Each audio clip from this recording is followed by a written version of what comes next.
నేటి వార్తల్లోని ముఖ్యాంశాలు.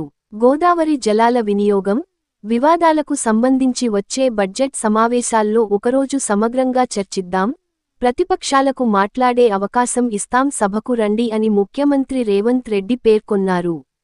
మావోయిస్టు చీఫ్ దేవ్జీ లొంగుబాటు, అదే బాటలో అగ్రనేతలు మల్లా రాజిరెడ్డి, నూనె నరసింహారెడ్డి 1-2 రోజుల్లో అధికారికంగా ప్రకటించే అవకాశం.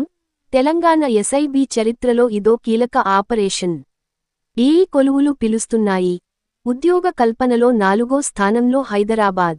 నిస్తేజంగా 8.5 లక్షల ఈపీఎఫ్ ఖాతాలు, 10 ఏళ్లుగా క్లెయిమ్ చేయని చందాదారులు, 25,000కు పైగా ఖాతాలో సగటున 5 లక్షల పైనే నిల్వ. ముఖ్యమంత్రి రేవంత్ రెడ్డి అధ్యక్షతన రాష్ట్ర మంత్రివర్గం నేడు సమావేశం కానుంది. తాగునీరు, ఆరోగ్యం, విద్యకు సంబంధించిన అంశాలపై మంత్రివర్గంలో చర్చించే అవకాశం ఉంది.